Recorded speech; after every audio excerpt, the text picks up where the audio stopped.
Alors, bonjour tout le monde, bienvenue. Merci à la maison d'être présent avec nous pour cette conférence Exploration des possibilités d'études à l'étranger, donc les séjours d'études hors Québec. Mon nom est Véronique, je suis votre animatrice pour cette conférence. Avant de laisser la parole à nos conférencières, je vais vous donner quelques instructions de base. D'abord, cette conférence-ci, pardon, sera enregistrée et donc disponible par la suite pour rediffusion sur la page Les Portes ouvertes se poursuit. Votre micro et caméra sera fermé durant toute la durée de cette séance, qui dure un maximum de 45 minutes. Et je vous invite à poser vos questions tout au long de la présentation sous l'icône Q et R ou Q et A dans le bas de votre fenêtre. Nous, si vous avez des liens à vous partager, nous le ferons via le clavardage. Et donc voilà, les questions que nous recevrons, nous y répondrons en fait à la fin de la présentation de nos trois conférencières. Donc j'invite maintenant Diana Torres, Marité et Marie-Ève à ouvrir leur caméra et micro. Puis je vous laisse maintenant le plancher, c'est à vous. Merci. Je vais vous partager mon écran. Super, merci. Donc, bonjour à tous et à toutes et merci Véronique pour cette introduction. Il me fait plaisir d'être aujourd'hui ici pour vous présenter notre service et les possibilités d'études à l'étranger en tant qu'étudiante et étudiante de l'Université de Montréal.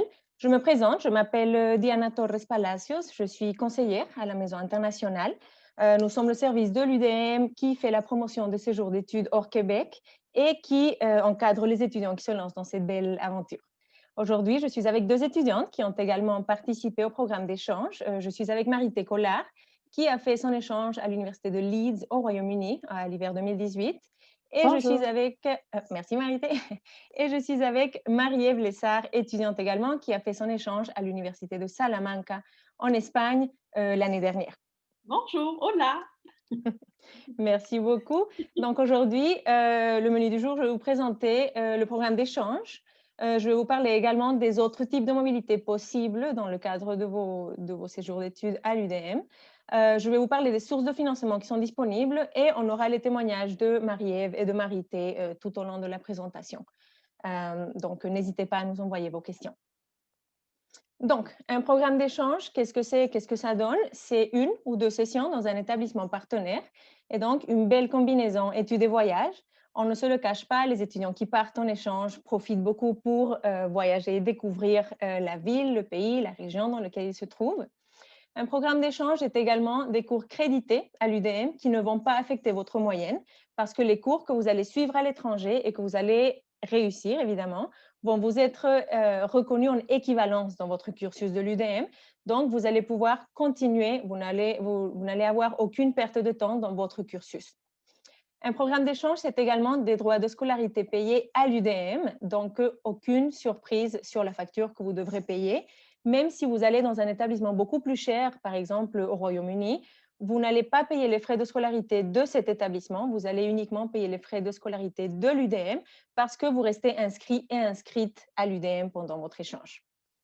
Un échange est également évidemment la découverte d'une nouvelle culture, probablement d'une nouvelle langue. C'est également la découverte d'une nouvelle perspective sur votre programme d'études, ce qui peut être très intéressant. Et évidemment, ça va vous aider à vous ouvrir sur le monde, ça va améliorer vos compétences. Et un programme d'échange est évidemment des rencontres multiples. Vous allez vous faire plein d'amis, vous allez vous faire plein de contacts. Vous allez mieux vous connaître vous-même parce que vous allez vivre des situations qui sont quand même uniques à un programme d'échange et vous allez découvrir des nouveaux horizons qui vont être fort probablement un tremplin vers d'autres études ou vers votre carrière. Un programme d'échange est très bien vu dans un CV. Donc, j'aimerais te poser la question, Marité, quelle a été ta Oui, motivation pour partir et qu'est-ce que le programme d'échange t'a apporté? oui, ben dans mon cas, en fait, la motivation était quand même très grande parce que j'avais depuis très, très longtemps dans l'idée de faire quelque chose qui ressemblait à un programme d'échange. Dans le fond, je voulais étudier à l'étranger. Puis au moment vraiment de commencer mes études à l'Université de Montréal, je savais déjà que dans mon cursus, j'allais vraiment essayer de faire un projet comme celui-là. Donc, quand j'ai vu vraiment le programme qu'offrait l'UDM, comment on était encadré, puis aussi les possibilités que ça nous permettait, ben, j'ai dit, OK, moi, je fonce là-dedans. La motivation aussi la plus grande, c'était que justement, moi, je voulais étudier au Royaume-Uni parce que j'adore la culture britannique. J'adore aussi les paysages là-bas, l'Écosse, l'Irlande, c'est magnifique, ça m'a toujours passionnée, un peu comme environnement. Fait que je voulais y aller, mais plus que pour juste un voyage, je voulais vraiment m'imprégner de cette atmosphère-là, de cette culture-là. Donc, pour moi, le fait d'étudier là-bas, c'était vraiment une super opportunité. Donc, j'ai combiné tout ça, en fait, puis j'ai dit, bon, ben moi, au fait, en Angleterre, justement, comme a mentionné Diana, les frais de scolarité pour les étudiants étrangers sont exorbitants. Donc, en faisant ce programme-là, ça m'a permis d'éviter d'énormes frais sur ma facture parce que je payais juste mes droits de scolarité au Québec, puis ça me permettait de suivre des cours dans une université britannique.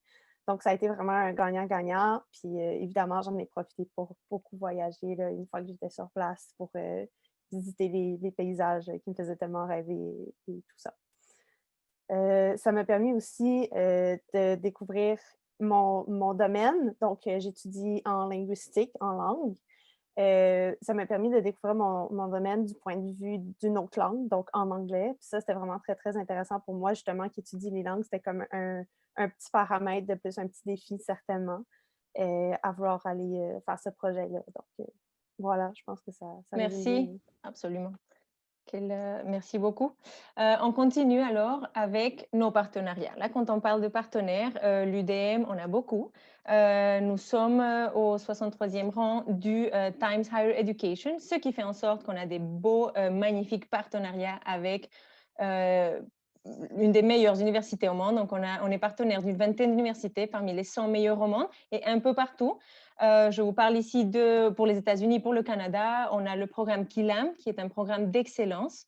Il y a le National Student Exchange, qui est un réseau de plus de 100 établissements en Amérique du Nord. Il y a l'Université de Toronto, évidemment, l'Université de Colombie-Britannique. Un peu plus au sud, en Amérique latine, on est partenaire avec 9 parmi les 10 meilleures universités du continent. Donc, on parle de la PUC Rio, la PUC Chile, la Universidad de Chile, par exemple. En Europe, évidemment, on en a plein de partenariats. On parle ici de l'université University College London, King's College, la Sorbonne, Sciences Po en France, Heidelberg et Lund, par exemple. En Asie, on est partenaire avec 12 établissements parmi le top 25 de l'Asie. Donc là, on parle de l'Université de Hong Kong, la National Taiwan University, Tsukuba et Sophia au Japon, par exemple, Tsinghua en Chine. Il y a plein d'options de partenariats. Et en Australie, même chose, on est partenaire avec 2 des 3 meilleures universités du pays, notamment l'Université de Sydney et la National Australian University. Donc, vous pouvez voir, il y a plein d'options, ce qui fait en sorte qu'il y a plein de destinations pour plein de profils étudiants. Donc, que vous soyez du type polyglotte, si vous voulez aller étudier en anglais, en espagnol, en portugais, en allemand, en italien, en japonais ou en arabe, c'est possible. Si vous êtes plutôt du côté plus européen, le français par exemple, vous pouvez aller en France, en Belgique ou en Suisse où on a plus de 100 partenaires et n'importe où en Europe également où on a des dizaines de partenariats, que ce soit en Pologne, en Autriche, au Royaume-Uni, en Italie, en Allemagne, etc. Si vous êtes plutôt du style panamericano et que vous voulez rester dans le continent, c'est tout à fait faisable. Il y a plein d'établissements aux États-Unis, au Canada et en Amérique latine dans lesquels vous pourriez faire un échange. Si vous êtes plutôt, vous voulez un peu sortir un peu plus de votre zone de confort et vous voulez aller découvrir l'Asie, nous avons des partenariats en Chine, à Taïwan, en Corée du Sud, au Japon. Et si vous êtes un peu plus du profil aventurier, vous pouvez aller au Kirghizistan, en Afrique du Sud, en Israël, en Russie ou au Liban, par exemple. Et finalement, pour ceux et celles qui veulent vivre au rythme des îles, nous avons des partenariats en Australie, à Puerto Rico, aux Philippines, en Jamaïque et en Polynésie française. Et je dois dire que c'est pas mal des destinations assez populaires pour les échanges à la session d'hiver d'habitude. Donc, sur ce, j'aimerais, Marie-Ève, te demander un peu parle-nous un peu de ton profil, de ta motivation à partir, un peu de ton choix d'établissement en Espagne. Oui, ben merci. Alors, moi, je suis étudiante en études hispaniques. Alors, c'est pas une surprise là, que j'ai choisi l'Espagne pour ma destination d'échange étudiant. J'ai choisi cette destination-là parce que ça parle espagnol et que j'allais enrichir là, mon parcours scolaire en devenant maintenant trilingue. Je voulais aussi étudier dans une ville européenne, dans une université qui a de plus de 800 ans d'existence. C'était pour moi quelque chose de très précieux, de très exceptionnel, parce qu'ici, on n'a pas des universités qui datent depuis 100 ans. Également, moi, je voulais étudier en Espagne aussi pour, le côté de le coût de la vie n'était pas très cher. Alors, ça m'a permis aussi de rester plus d'un an. Alors, c'est pour ça que j'ai choisi l'Espagne. Voilà, et c'était aussi pour faire des connaissances, pour vivre à l'espagnol, vraiment faire une immersion totale dans la culture espagnole. Absolument. Voilà. Merci. Donc, si on continue, je vais vous parler un peu des autres options que vous avez si jamais le programme d'échange n'est pas pour vous. Pourquoi? Parce qu'il y a parfois des programmes d'études qui ne permettent pas de participer à un programme d'échange, par exemple nutrition, médecine, par exemple. Il y a d'autres options de mobilité sortantes, de mobilité hors Québec, que vous pourriez quand même considérer. Que ce soit par exemple pour un stage au premier ou au deuxième cycle, le stage étant évidemment une expérience de terrain un peu plus pratique dans le cadre de votre programme d'études. Il peut s'agir également d'une école d'été pour le premier ou pour le deuxième cycle. Les écoles d'été sont d'habitude des cours-programmes qui sont organisés par les facultés. Donc, vous pouvez toujours vous renseigner à ce sujet. Que ce soit un séjour de recherche au deuxième cycle, au troisième cycle, donc à la maîtrise ou au doctorat, si vous voulez bonifier un peu votre recherche pour votre mémoire, pour votre thèse, c'est aussi une option.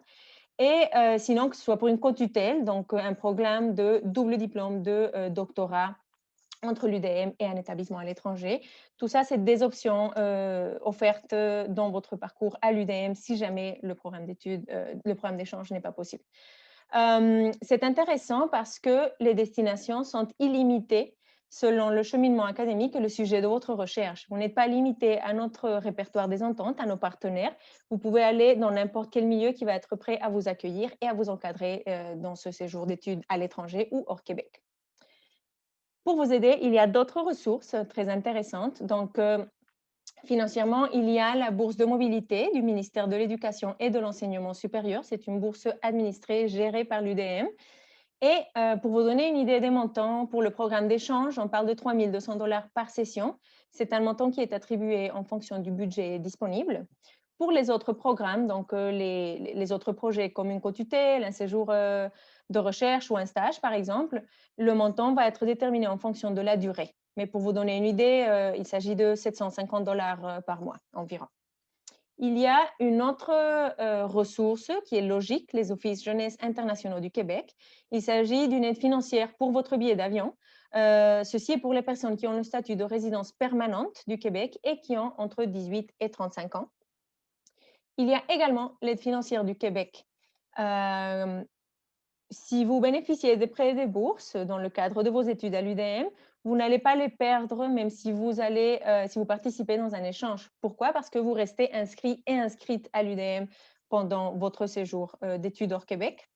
Il y a également le répertoire des bourses pour les étudiants et les étudiantes de l'UDM. Il s'agit d'un répertoire super complet. Vous allez pouvoir faire une recherche pour voir quelles sont les opportunités qui s'offrent à vous. Et ceci s'applique uniquement au programme d'échange de emplois étudiants que vous pourriez profiter. Donc, soit vous pourriez devenir ambassadeur ou ambassadrice pour aider à représenter et à recruter des étudiants internationaux pour venir à l'UDM une fois que vous serez à l'étranger. Soit vous pouvez devenir correspondant ou correspondante Facebook pour nous, pour notre service, et faire la promotion du programme d'échange. Donc là, quand on parle de budget, j'aimerais poser des questions. Donc, Marité, pourrais-tu nous dire comment tu t'es préparée financièrement pour ton échange et est-ce qu'il y a eu comme des surprises à niveau de ton budget? Oui, c'est certain. Dans le fond, c'est sûr qu'un budget, c'est quand même une grosse partie de la planification d'un échange étudiant. Donc, moi, comment je me suis préparée au fait, c'est que, comment je vous l'ai dit tout à l'heure, c'est un projet que j'avais depuis quand même assez longtemps et c'est un projet aussi qui se prépare assez à l'avance. Donc, dans mon cas, c'était 1 an à l'avance que j'avais déposé ma demande pour pouvoir partir ensuite. Donc, en 1 an, j'ai eu du temps pour m'accumuler des économies. Je travaillais à temps partiel durant mes études. Donc, je me suis organisée de cette façon-là. Puis, j'avais aussi un certain montant déjà un peu d'accumulé. Et j'ai pu profiter aussi de la bourse de mobilité qui a aidé à couvrir une partie de mon loyer. Donc, c'est un peu comme ça que ça construit, mettons, la base de mon budget. Pour ce qui est des surprises, c'est sûr qu'on parle du Royaume-Uni. Donc, on a un taux de change qui n'est pas très, très avantageux pour le dollar canadien, malheureusement. Ça a été, je pense, une de mes plus grosses surprises là, de mon échange parce que j'avais fait ma prévision budget avant de partir, donc au taux de change du jour. Mais quand je suis arrivée là-bas, le taux de change avait augmenté. Donc, je me suis ramassée avec une petite surprise là, au niveau du taux de conversion à chacun de mes achats. Par contre, j'ai eu le bonheur de découvrir que la nourriture au Royaume-Uni ne coûte vraiment pas très cher comparé à ici. Quand je parle de nourriture, je parle d'épicerie, pas des restaurants, parce que les restaurants, c'est toujours un peu tel que tel. C'est toujours un peu dispendieux, mais l'épicerie me coûtait vraiment moins cher que ce que j'avais escompté, en fait. Donc, c'était vraiment très avantageux pour moi de manger à la maison. Et puis même des denrées là, comme un pain qui peut coûter là, 3 ou 4 dollars. Ici, il coûtait maximum 1 pound, donc pas plus que 1,80 $. C'était très, très abordable, même pour ici. Donc ça a été vraiment, ça résume un petit peu mon expérience. Puis aussi, on s'entend que ce qui a fait partie de mes grandes dépenses, ça a été le nombre de voyages que j'ai fait pendant que j'étais au Royaume-Uni. Donc, j'ai souvent fait des expéditions, des randonnées aussi pour découvrir le pays. Donc, ça, c'est sûr que quand on cumule ces montants-là, ça monte vite. Mais je vous dirais que ça a tellement valu la peine puis que je suis tellement contente d'avoir fait ça comme ça que je ne changerais rien si j'avais à refaire mon échange. Absolument. Et Marie-Ève, toi, tu es allée en Espagne, c'est un pays réputé un peu moins cher que le Royaume-Uni, par exemple. Oui, beaucoup moins. Qu'est-ce qui a pris comme la plus grosse partie de ton budget et aurais-tu des astuces à partager aux étudiants et étudiantes intéressés à un programme d'échange? Bien sûr, ben, comme Marité, ben, moi, la plus grosse partie de mon budget, c'était les voyages. C'est pas pour vous dire que le coût de la vie en Espagne est très, très, très bas. L'épicerie, les transports en commun, les restaurants, tout est très, très peu cher. Hein. Alors, moi, je vivais en colocation dans un appartement. Ça me coûtait 190 € par mois. Alors, j'ai eu l'opportunité d'avoir un budget qui me permettait de faire des extras. Écoutez, moi, il y a des étudiants des fois qui me disaient qu'ils étaient capables de manger au restaurant tous les jours, puis ça ne coûtait pas plus cher qu'aller à l'épicerie. Alors, vraiment, là, c'est un conseil que je pourrais donner, c'est évaluer le coût de la vie où vous allez, parce que ça va vous permettre vraiment de vous enligner sur ce que vous allez pouvoir faire et combien de temps. Une autre chose aussi, ben moi, comme Marité, j'ai profité des prêts, pas des prêts, pardon, de la bourse, oui, de l'aide financière du Québec aussi. Et je m'y suis préparée très à l'avance pour m'accumuler un bon montant d'argent pour pouvoir faire mon échange étudiant dans des bonnes conditions. Absolument. La préparation est donc clé Oui. pour tout ça. Et si vous êtes ici aujourd'hui, c'est parce que vous êtes prêts aussi à vous préparer à cette belle aventure. Merci pour vos commentaires, Marie-Ève et Marité. Il y a plein de sources d'informations pour vous aider encore à vous renseigner par rapport à ces opportunités. La première étant notre site web, maisoninternationale.umontréal.ca. Et dans le cas des programmes d'échange, il y a encore plus de ressources. On organise des rencontres d'information générales et des rencontres d'information départementales. Donc, on va chez plusieurs départements, on organise plusieurs rencontres dans lesquelles on présente le programme d'échange, on parle beaucoup plus en détail des démarches à suivre, etc. On organise également des ateliers, par exemple, Financer mon séjour d'études, c'est un atelier assez populaire parmi les étudiants, et on partage beaucoup d'astuces et de trucs pour mieux vous aider à vous préparer financièrement à votre séjour d'études hors Québec. On offre également des possibilités de réseautage, donc on organise des cocktails, on a une communauté d'anciennes participants et participantes qui se veut une communauté d'entraide. Donc, pour les étudiants qui vont participer au programme d'échange, peuvent contacter ceux et celles qui ont déjà participé au programme d'échange et donc peuvent parler de leur expérience commune également. On vous offre également une formation pré-départ qui est d'ailleurs obligatoire. Et on vous donne aussi de la documentation pour bien vous outiller et vous préparer. Donc, on a un guide qu'on vous offre, on a une carte d'urgence, on vous envoie des infolettres tout au long de votre séjour d'études. Et évidemment, vous avez l'accompagnement de la Maison internationale tout au long du projet, avant, pendant et après votre échange. On est toujours très heureuse d'entendre comment ça s'est passé, de vous parler, etc. Il nous fait toujours plaisir de vous voir revenir chez nous. Donc, la Maison internationale est là pour vous accompagner toujours dans vos démarches. Pour nous joindre, vous pouvez toujours nous écrire, vous pouvez nous envoyer un courriel ou vous pouvez même nous appeler. Notre ligne téléphonique est tout à fait fonctionnelle.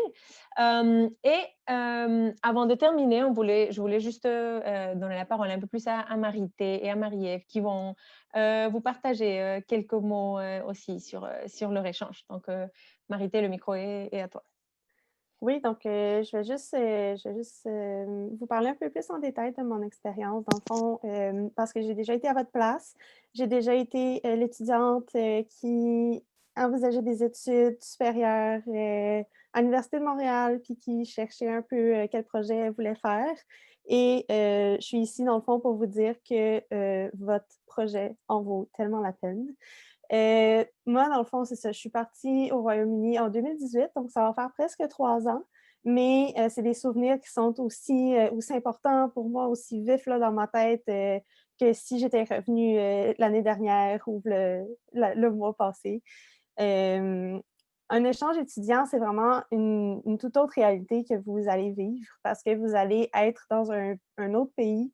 Vous êtes loin de votre quotidien, vous êtes loin de votre famille, de ce que vous connaissez. Mais c'est aussi une énorme opportunité d'en apprendre plus sur vous-même, en même temps que d'en apprendre plus académiquement parlant, parce que vous allez étudier en plus de voyager.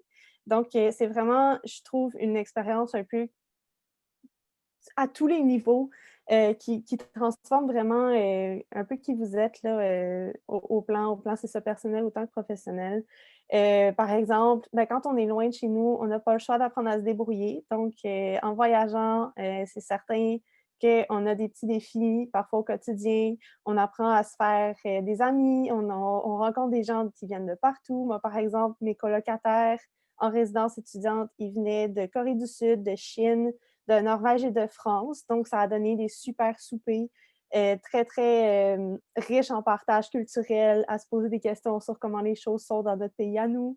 Les cours aussi étaient super intéressants en anglais. Je suis revenue avec un paquet de documentation tellement enrichissante pour mon programme. Puis, une fierté aussi. Une fierté d'avoir accompli ce projet-là. Diana, si tu peux peut-être juste aller à l'autre diapo, c'est ça, j'ai des photos pour vous montrer un peu. Là.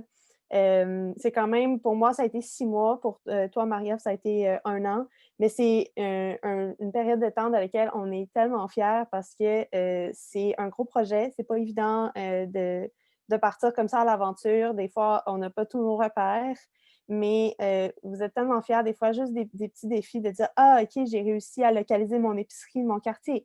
Ah, je me suis acheté un billet d'avion pour partir en fin de semaine. » Puis ça, c'est des choses qui vous suivent tout au long de la période où vous êtes là-bas. C'est tellement, tellement enrichissant. Les petites photos que j'ai ici, que vous voyez à l'écran, elles sont des photos du pavillon de l'Université de Leeds, avec, bien entendu, la photo du pont de Londres que j'ai pris pendant un de mes voyages. Et vous avez la bibliothèque de l'Université de Leeds. Donc, juste pour vous dire à quel point c'était magnifique d'aller étudier dans un environnement comme celui-là, tellement historique, tellement ancien, à tous les jours, si je voulais. On n'a pas ça ici à Montréal, même si on a des belles bibliothèques. Donc, je vous encourage fortement, fortement à foncer et à y aller, parce que vous n'allez vraiment pas le regretter.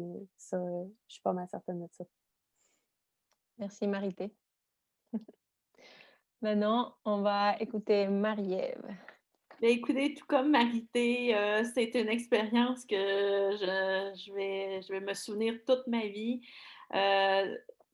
Pour ma part, je peux vous dire, faites-le, ça vaut la peine. On sort de notre zone de confort. Oui, on a des petits pépins, mais on est fiers après d'avoir pas survécu, là, mais plutôt d'avoir survécu aux petits pépins de la vie, aux inscriptions, à la bureaucratie, tout ce que ça prend là, pour faire votre séjour. Hein. Faire un voyage étudiant aussi, c'est aussi pouvoir explorer d'autres cours qui ne sont pas offerts ici à l'Université de Montréal. Moi, je vais juste vous donner un exemple. J'ai pris un cours de culture hispano-arabée. Ce cours-là m'a permis de comprendre tout ce qui était Andalousie. Alors, à l'époque, Andalou en Espagne. Ça, c'est pas offert à l'Université de Montréal. Alors, ça m'a permis de voir un autre aspect de la culture espagnole à une certaine époque. Et un conseil, en tout cas, que je pourrais vous donner, là, si vous voulez partir en échange, c'est communiquer avec des anciens étudiants qui ont soit fait un échange étudiant dans une autre ville ou même préférablement, dans la ville où vous êtes allé. C'est une source, c'est une mine d'or. Les gens, ils t'orientent. Même quand tu es rendu là-bas, tu es complètement perdu. Moi, j'avais des contacts avec des étudiants. Ils m'ont aidé à être moins anxieuse. C'est pas grave, tout va bien aller. Alors ça, c'est un conseil que je donnerais là, aux futurs étudiants là, qui vont en échange. Alors, manquez pas cette opportunité-là. Ça ne reviendra pas souvent dans votre vie. Là, vous voyez les photos. Il y en a une à droite de votre écran qui est des Cliffs of Moher, qui est en Irlande. Je ne pensais jamais aller en Irlande. Alors, ça permet aussi de voyager à très peu de frais. Juste vous dire, j'ai payé un billet d'avion 30 € aller-retour de l'Espagne à l'Irlande. Alors, c'est vraiment des opportunités exceptionnelles et allez-y, foncez, puis laissez pas les obstacles vous empêcher de partir. Merci.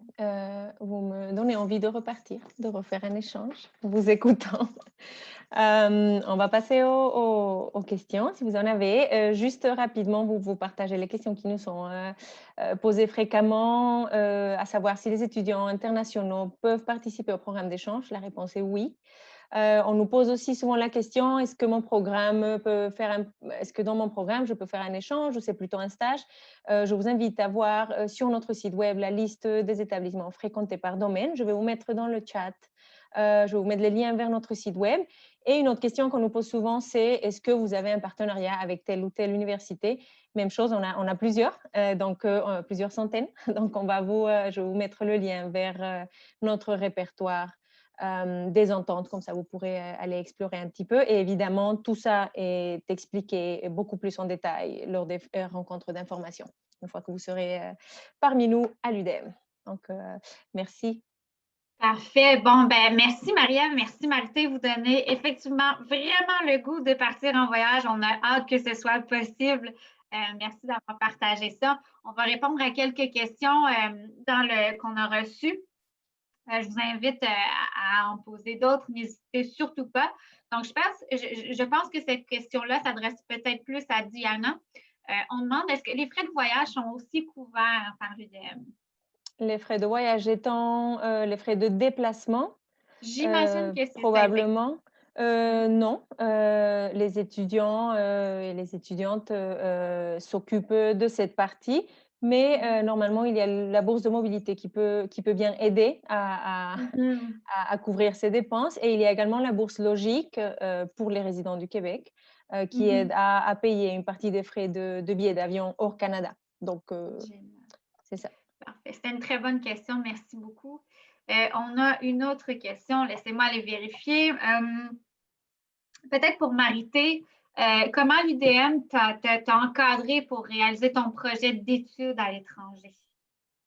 Ben justement, j'ai choisi l'Université de Montréal parce qu'il y avait un encadrement pour partir à l'étranger. Je ne vous le cacherai pas, quand j'ai fait ma demande d'admission, j'ai vraiment comparé là, les programmes qui permettaient de partir à l'étranger, puis j'ai choisi le mien vraiment en fonction du fait que ce projet-là était possible. Et avec toutes les rencontres d'information, j'ai vraiment senti qu'à chaque fois, la prochaine étape était claire. Donc, je savais qu'est-ce qu'il fallait que je fasse comme démarche, une après l'autre, dans le fond. Puis aussi, le support de Maison Internationale a vraiment été important pour moi parce que quand on fait un processus comme celui-là, tous les cas sont tellement différents qu'on se ramasse à un moment donné avec des questions, c'est inévitable. Fait que de pouvoir juste écrire au service puis dire: «Écoutez, j'aimerais ça vous rencontrer, et j'aurais des questions pour vous», puis qu'ils puissent être disponibles pour justement prendre le temps avec moi de regarder c'était quoi mes options puis mes possibilités. À un moment donné, j'ai eu un stress parce que je pensais que j'allais pas avoir mes résultats de test d'anglais, à temps. Ils ont été là pour me dire: «Écoute, dans ce cas-là, tu pourrais soumettre ton dossier de telle façon, c'est sûr que c'est pas idéal, mais tu vas pouvoir quand même possiblement réaliser ton projet».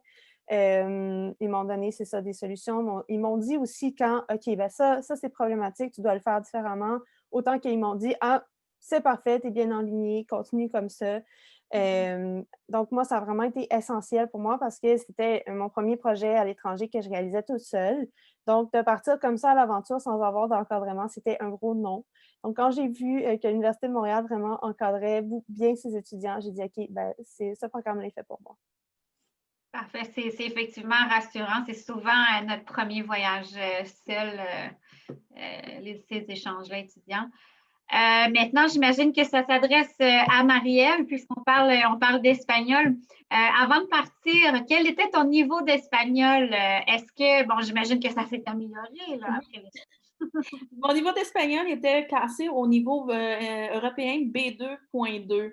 Je ne sais pas si ça vous donne une idée, mais si jamais vous ne savez pas c'est quoi le niveau B2.2, c'est juste d'aller sur le site de l'UDM, des langues, du centre de langue de l'Espagne. Excusez-moi, là, je ne sais pas c'est quoi le titre exact, mais le centre de langue de l'Université de Montréal. Et là, vous allez avoir tous les niveaux. C'est certain que j'avais un bon niveau, mais j'ai quand même eu une petite surprise en arrivant en Espagne, c'est qu'ils parlent vite. Alors, donnez-vous du temps, hein? Ça va prendre 1 mois avant de vous faire l'oreille, parce que moi, quand je suis arrivée, j'ai vraiment été très, très, très surprise là, du niveau d'espagnol qu'il y avait. Génial, merci. Une autre question. Donc, c'est ça, j'imagine que c'est encore à Marie-Ève, cette question-là. Ça t'a pris combien de temps pour t'adapter à ta nouvelle culture d'accueil? Je vous dirais 1 mois. Un bon mois, mois et demi, parce que faut s'adapter, comme je viens de dire, à l'espagnol. Faut s'adapter à tout au système espagnol. C'est pas vite en Espagne. C'est pas méchant ce que je veux dire, mais c'est une bureaucratie très, très lente. Les gens sont pas pressés en Espagne. Alors, nous, les Nord-Américains, qui sommes toujours très, très, très pressés, il faut que tout soit bien planifié. Il va falloir que vous adaptiez à ça. Mais on s'adapte vite. On demande ici, est-ce que c'est possible de planifier un échange à deux? Dans le fond, 2 personnes de 2 programmes différents, mais qui vont à la même destination. C'est possible, mais il y a plusieurs conditions. Il faut évidemment que les 2 personnes qui sont dans 2 programmes différents puissent trouver assez de cours qu'ils pourraient se faire reconnaître en équivalence dans le même établissement. Mais on le voit souvent, on voit souvent des groupes d'amis qui partent ensemble. Ça dépend du programme, ça dépend du pays, ça dépend de l'établissement. Mais en principe, je dirais que ça se fait. Ça s'est fait à plusieurs, on l'a vu à plusieurs reprises. Génial, merci beaucoup. Je vois plusieurs questions qui, en fait, comment intégrer l'Université de Montréal, comment être admis. Ça, je vous invite à aller voir sur le site admission.umontréal.ca. Vous allez avoir tous les renseignements par rapport à ça. Ensuite, une autre question pour Marité. Ton meilleur souvenir d'échange? Oh wow, OK. Mon meilleur souvenir d'échange, c'est pas vraiment possible d'en choisir un. Je pense que Marielle, tu es d'accord avec moi? Tout à fait. Mais je vous dirais, je pense que mon meilleur souvenir d'échange, ça a été de visiter l'Irlande. Donc, j'ai toujours eu, c'est ça, là, l'espèce de passion pour les grands paysages verts à perte de vue. Puis l'Irlande a vraiment, vraiment répondu à cette demande-là de ma part. Donc, d'aller voir la Chaussée des Géants en Irlande du Nord. J'ai été voir aussi, pas l'Eclipse of Moher, t'es chanceuse, Marie-Ève, mais j'ai été voir un petit peu plus au nord, d'autres superbes falaises. Puis il faisait pas super beau ce jour-là, il ventait, mais c'était magnifique quand même. C'était à perte de vue, là, les montagnes. Ça fait que moi, ça a été un gros coup de cœur dans mon échange. On veut y aller. Puis Oui. toi, Marie-Ève, est-ce que tu as un souvenir particulier que tu aimerais partager avec nous? Ben écoutez, je vais vous dire comme l'Irlande, comme Marité, malheureusement, mais je vais en prendre un autre. C'est vraiment en Andalousie. Moi, c'est vraiment quand je pouvais faire mes cours, hein, et le prof parlait d'un site archéologique ou parlait d'Alhambra, tout ça. Ben, à la fin de semaine, ben, moi, je m'en allais voir le site de l'Alhambra ou autre, dont la prof avait parlé dans le cours. Alors ça, je trouvais ça merveilleux de pouvoir aller directement là, au lieu dans lequel j'étudiais, là, par exemple, l'Andalousie. Et bonne nouvelle, on a des ententes en Irlande aussi, donc si ça vous intéresse, vous pouvez aller en Irlande. Donc, ben voilà, on n'a pas d'autres questions, mais merci pour ces beaux témoignages-là. Puis merci, Diana, également, de nous avoir partagé tout ce que l'UDM fait pour bien encadrer les étudiants là, à partir en échange étudiant. Donc, c'était tout. On n'a pas d'autres questions. Je vous remercie à la maison d'avoir été parmi nous. Et puis, bon, on espère vous voir à l'UDM et vous voir partir en échange également plus tard. Merci. Merci beaucoup. Merci. Bye bye.